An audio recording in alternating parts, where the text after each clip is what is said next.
Hello, welcome to the Angstrom Technology webinar. Today we're talking about the building blocks of cleanroom compliance.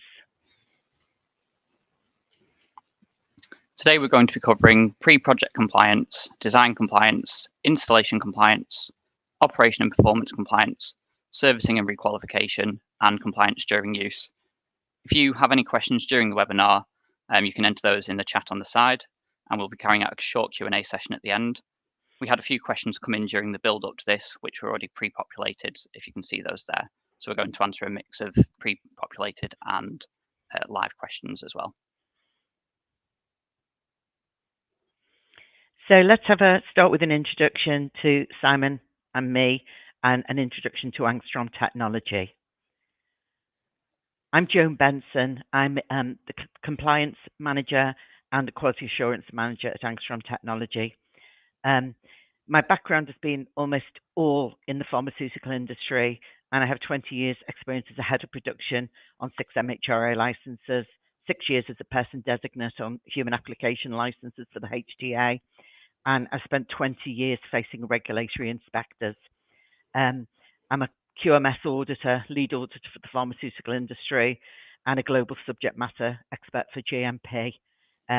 I've been at Angstrom Technology since May 2020, so just coming up to 4 years, and I offer GMP consultancy services as part of the service that Angstrom Technology provide. Hi everyone, I'm Simon Rice. I've been with Angstrom since November 2021, so almost 2.5 years now. Before joining the business, I had 8 years experience working within a GMP facility manufacturing sterile pharmaceuticals, 4 years of which was spent working as a supervisor of the production department, and as part of that role coordinated large-scale overhaul project of the production cleanrooms and equipment. As part of my job previously and part of my job here, I've experienced generating, executing and reviewing validation protocols to ensure compliance, and previously managed the maintenance and daily operations of a GMP facility.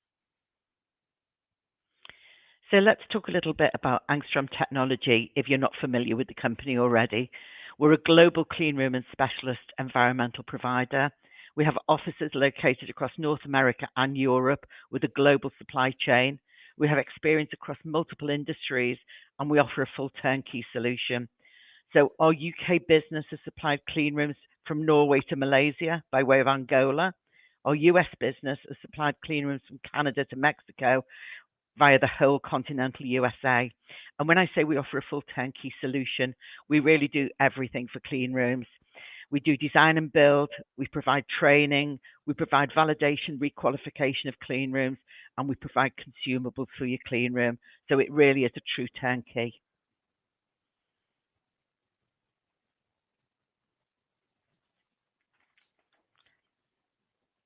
So let's talk about clean room compliance and when is regulatory compliance necessary when we talk about a clean room. For the main part of this, when I'm talking about regulatory compliance, we're generally referring to EU GMP. However, this also applies to other regulated environments. So, for example, we might be talking about the Human Tissue Authority or the Human Fertilisation and Embryology Authority in the UK. We could be talking about an FDA-regulated clean room within the US and other international regulatory bodies. So the question comes, when is regulatory compliance necessary when we talk about a clean room? And the answer is, it's throughout the whole life cycle of a clean room. One of the concepts that was introduced in the latest revision of Annex 1 was a contamination control strategy. And this really needs to be a living document throughout the whole life of your clean room. It should be relevant throughout the whole life cycle. You can't just think about it when you're ready to use the clean room. Part of your CCS must consider the facility you'll be using, and this is where cleanroom compliance truly begins. So the first stage of cleanroom compliance that we consider is pre-project compliance. So even before you start to think about building your clean room, you should start to think about what that room is going to be used for. And this is where the development of a user requirement specification, or URS, begins. This must consider both regulatory requirements and process requirements. So what do your regulators require your room to work to? And do you have any process requirements such as temperature control, humidity control, etc.? We find that it's useful to have a review of the URS with your cleanroom constructor before the design phase to ensure that all scope is met, whether that's by the cleanroom constructor or potentially a third party or a different supplier, and to clarify the full scope of works. Potentially, we find a lot of customers don't have capability of writing their own URS, in which case we've helped previously to help develop one. It's useful when looking at a user requirement specification to make sure that your cleanroom construction company have an understanding of GMP, whether that be in-house regulatory expertise or previous experience building GMP compliant facilities where they can rely on their historical experience to assist your project. So when we look at the project phase for quality and for your qualification program, it's important to understand that the URS dictates the full qualification phase from the cleanroom construction company. This is used to develop your DQ, IQ, OQ, and PQ, and this should be carried out in conjunction with the construction and installation of the facility. These phases are used to evidence and qualify the cleanroom facility during design, installation, and qualification. And should be carried out in parallel with the construction program to ensure that there's no delays to the timeline.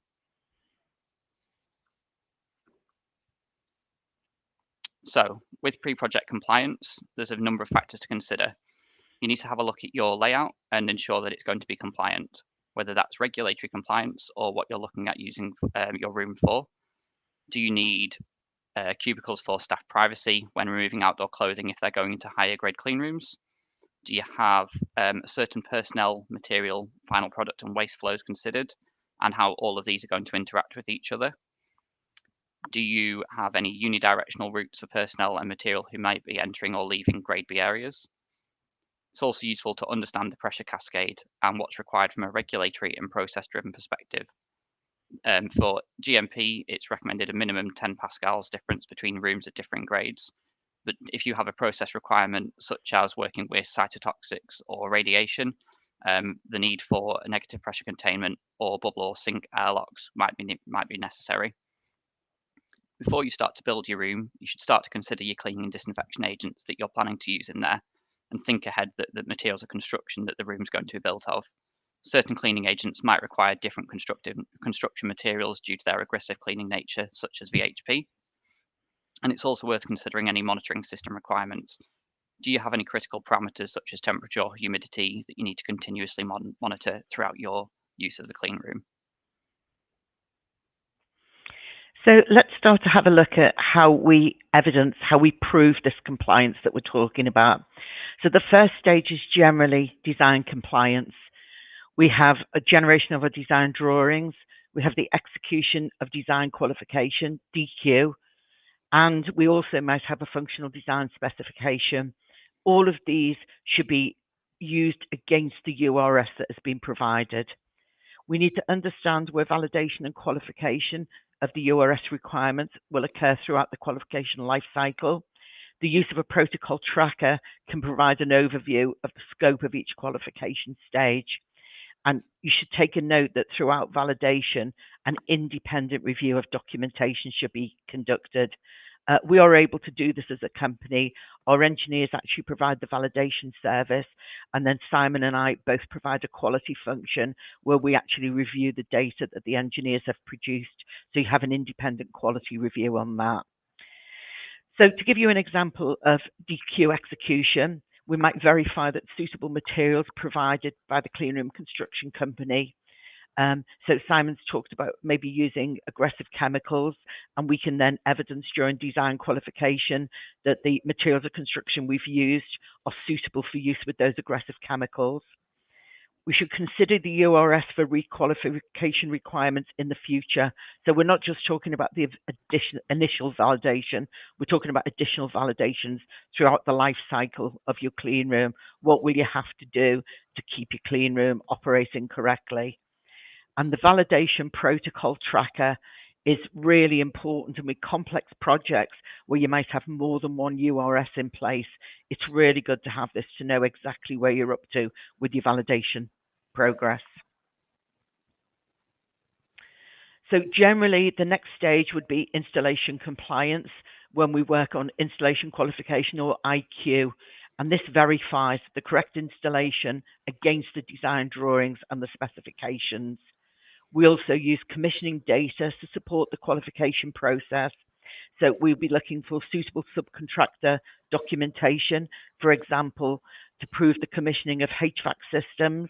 We'll be looking at supplier documentation to certify that the filters that we've used in the facility were of the correct standard and passed all the necessary tests.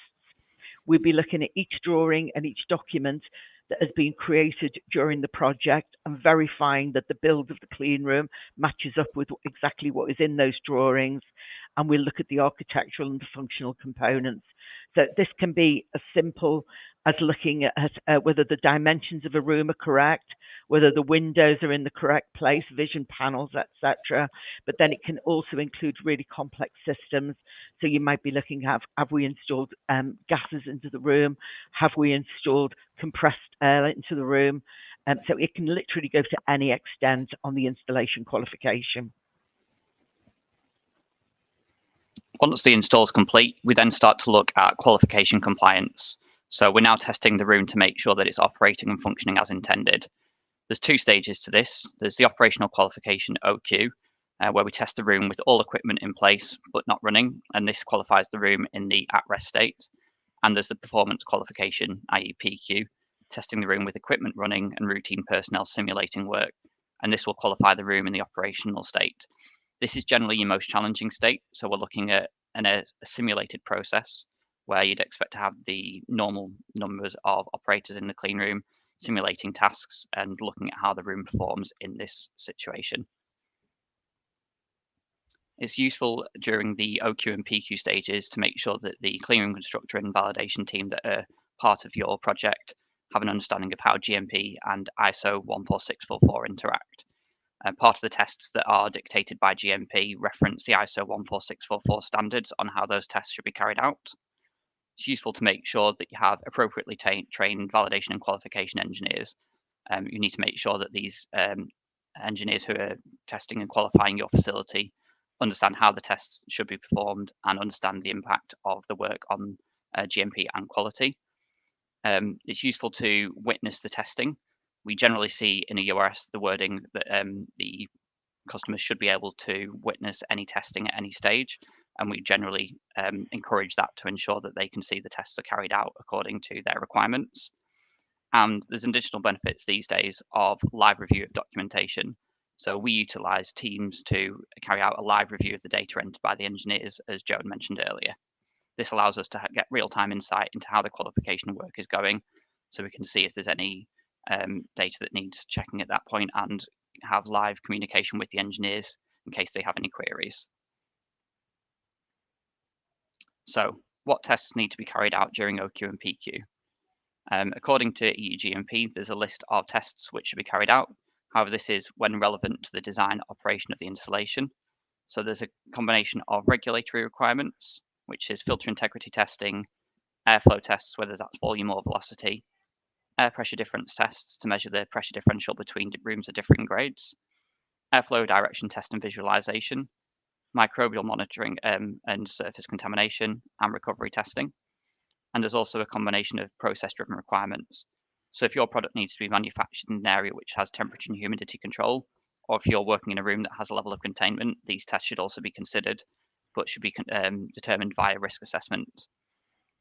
As mentioned just previously, there's reference to the ISO 14644 series of standards at the bottom, and that is where the test methods for all of these tests are taken from. So we just heard Simon talking about the initial qualification of your clean room and the testing that's required. So let's have a little look now at when you come to requalify and service your clean room and understand the regulatory requirements for the requalification, which tests must be carried out and how often. So this again is described in EU GMP Annex 1 in clause 4.32, and it describes what requalification needs to take place. And if you do not meet the requirements for all of these tests, you will need a risk assessment in place to determine whether additional testing is required due to your process requirements. So we look at which tests must be qualified out and how often these should be qualified. So a lot of this is repeated of what we've done of the initial qualification of the clean room. So we have filter integrity testing, clean room classification by particle counts, air volume measurements, verification of your pressure differentials, and the air velocity. However, when you're working in a clean room that's non-unidirectional, we would expect to do recovery rate testing as part of those tests. And when we look at how often this testing should be performed, the maximum time interval for requalification of grade A and grade B areas is 6 months, and the maximum time interval for requalification of grade C and D areas is 12 months. If you make a decision that you're not going to requalify by doing all of these tests and keeping this requalification frequency in place, this is when you'd have to have your risk assessment, and you'd have to justify and mitigate why you weren't referring to this schedule that's recommended, and you'd also have to have the acceptance and the agreement of your regulatory body to be able to explain why you're not doing it, and they would have to authorize that for you.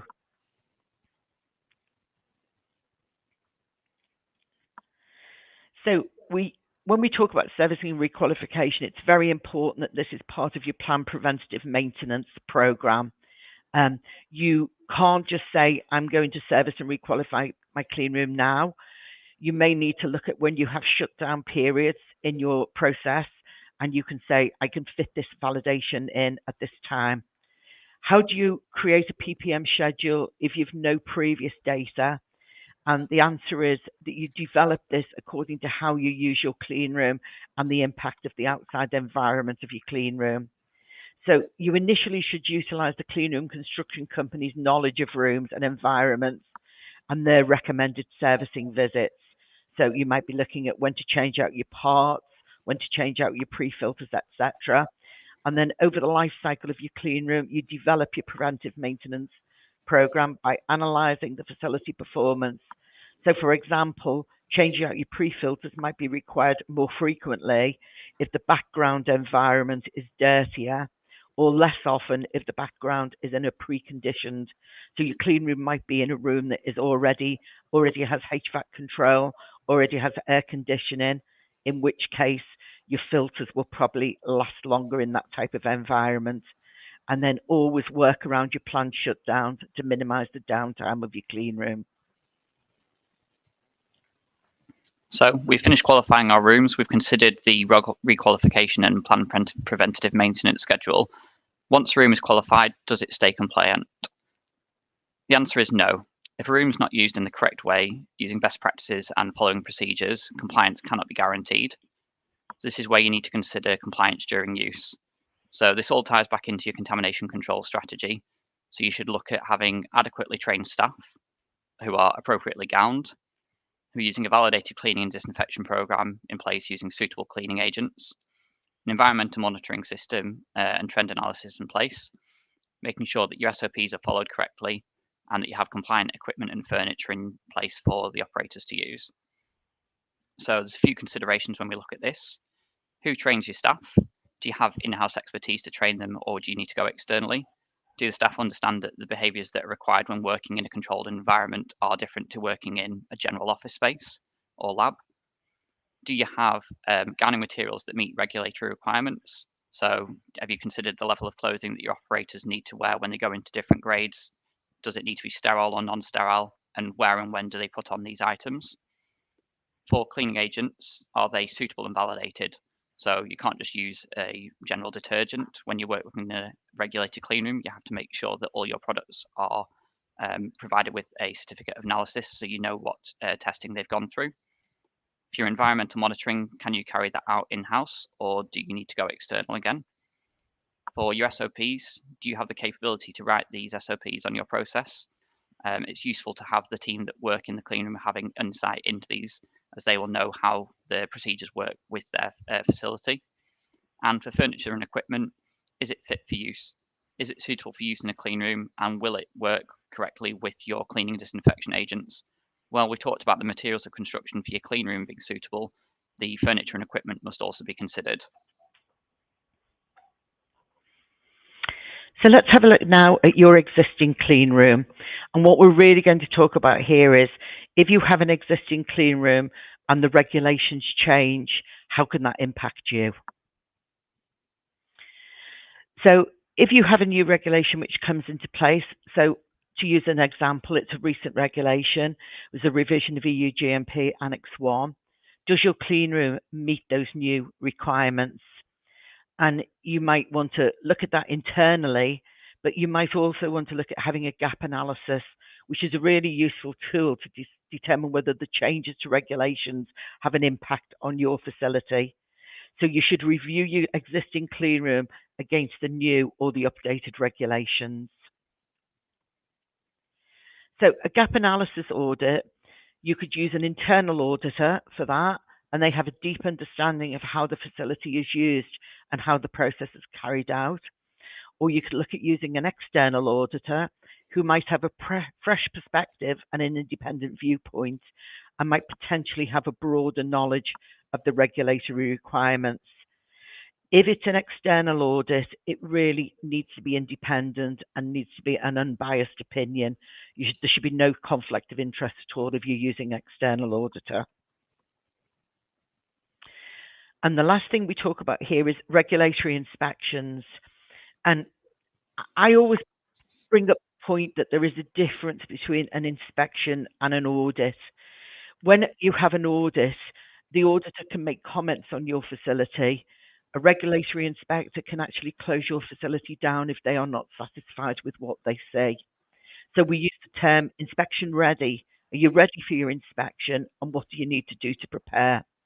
So you might want to consider the gap analysis audit that we've already talked about. You might want to consider a mock inspection. And you need to see if your clean room qualification package is ready and suitable to share with the inspector when they come. Can you have support from your clean room construction company on the day of the inspection? I've been in positions where sometimes an inspector will ask for a document and you really need to have that document ready for that inspector.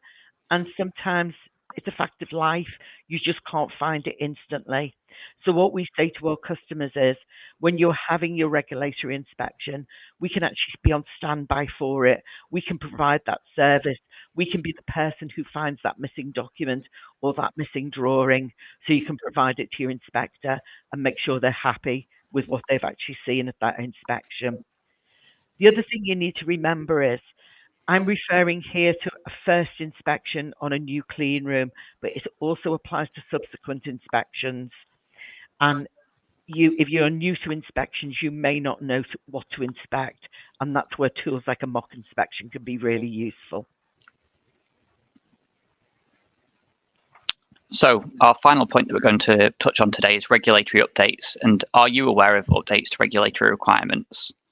It's useful for yourself and your cleanroom construction company or requalification provider to be aware of these. Here we have a few examples that all relate to the cleanroom construction industry. So we have ISO 14644 Part 1, that was updated in 2015. 14644 Part 3, which covers test methods, updated in 2019. And 14644 Part 4, which is the cleanroom design, updated in 2022. And for our pharmaceutical customers, we obviously have EU GMP Annex 1, which was implemented in August 2023. Without understanding the changes to those, you could very easily end up with a cleanroom that isn't compliant with the latest regulatory changes.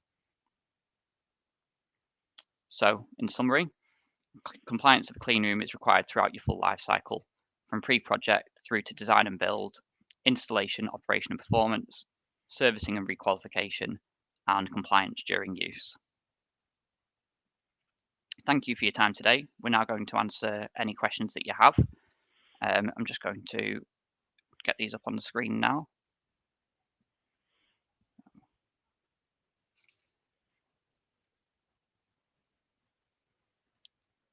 So the first one we have is, we have no experience of writing a user requirement specification. Can you support with this? Would you like to answer that, Joan? Yes, certainly will. So we have a lot of customers who are new to GMP. They're new to pharmaceuticals. They might have worked previously in an ISO background. And when we ask them for a specification for their clean room, they don't always understand the full requirements that come from a user requirement specification. We can support you with this. We can do it in a couple of different ways. we can provide you, if you feel like you've got the capability to do it, we can provide you with a template for you to use for your own user requirement specification. We can have workshops with you where we work together with you on preparing a user requirement specification, or we can offer a full service through consultancy. And because of the independence that's required in this, there's actually another member of the regulatory governance team as well. So what we'd say is that one of us is acting as a consultant. We still have two independent people who can carry out the quality assurance part of this. So you can be assured that it would be a totally independent function if we provide consultancy. Okay. So the next question we've got is, we need to use aggressive chemicals in our manufacturing process. What guarantee can be provided that the clean room will not be damaged by this use? So I'll take that one. So during the URS phase, we would expect these chemicals, or at least an example of cleaning agents, to be used in the rooms to be provided. At the point of design qualification, we'd provide technical data sheets for the materials of construction we're going to use and chemical resistant data sheets as part of that. When we get through to the installation stage of qualification, we would then evidence that those materials of construction have been used in the construction of the facility. However, it's worth noting that just because you have the right cleaning chemicals, you need to make sure that they're actually used appropriately. So always make sure that you check for hold times for products, as if you're using a particularly aggressive chemical such as VHP, if it's left on there for too long, it can still cause damage to product over time. So next question. I have an existing clean room and our inspector has said it does not meet the new GMP Annex 1 requirements. Is it possible to upgrade a clean room to make it compliant? And if yes, can you give examples? Do you want to take that, Joan? Yeah, I will. So this is a question that we've had quite recently from a few customers. The simple answer is yes, it can be upgraded, but it would be subject to a full review of your clean room. So we have the capability to offer things like surveys of your clean room. This would be our engineering team that would do this. We would look at your HVAC systems to see if they were still suitable for use. We'd look at the structure of your clean room and see if it can be upgraded. One of the things that has come through to us recently is from the new Annex 1 that you need active or ventilated hatches between grades in a GMP clean room. There's two options for this. There is an option to actually reinstall those hatches with HEPA filters in them, which some of our customers have taken, or is there a simpler option to ventilate the hatches? If there is enough pressure differential between the rooms, you can actually have drilled hatches. So there are holes through the glass where the hatch takes some of the air from the clean room, and then on the other side of the hatch, you have holes drilled at the bottom of the hatch, and they expel into the dirtier area. This is a satisfactory solution because what you've done, you've tried to remedy something that is in Annex 1 that wasn't in the previous version of it. You will generally find that if you take remedial actions based on your inspector's findings, these will be accepted. If you were building a brand new clean room from scratch, it's unlikely that they would accept mitigation like this, and they would expect to have seen it built to the brand new design. Okay, we've got another question here. Are you able to help us with finding a solution for ongoing contamination in our clean room? Take that one as well, Joan. Yeah, certainly. We all get contamination in our clean rooms at some stage or other. We could be two types of contamination here. We could be having particle contamination, where there's too many particles in your environment, or we could be looking at a microbial contamination. For this example, I'm going to use microbial contamination. So what you should be doing in a GMP clean room is you should be monitoring your environmental for your microbial contamination. You should be trending your data. And for higher classification clean rooms, you should be identifying those isolates that are in your clean room. And then as that trending of data is ongoing, you should be able to see whether you're getting the same isolates in the clean room again. What we would do is we would conduct a review of the isolates that are present. We would check this against your cleaning regime, the disinfectants and the cleaning agents that we use, and ascertain whether they are actually active against it. So when you do your trending of your microbial data, you should also review your cleaning regime once a year and ensure that the cleaning agents that you're using, the disinfectants that you're using, are actually active against your microbial contamination. So we definitely could support you with that one. Okay, I think that's all the questions we've got, and we've just run out of time. Thank you all for your time today, and hope you've enjoyed the first webinar from Angstrom Technology. Thank you very much. We look forward to talking to you soon.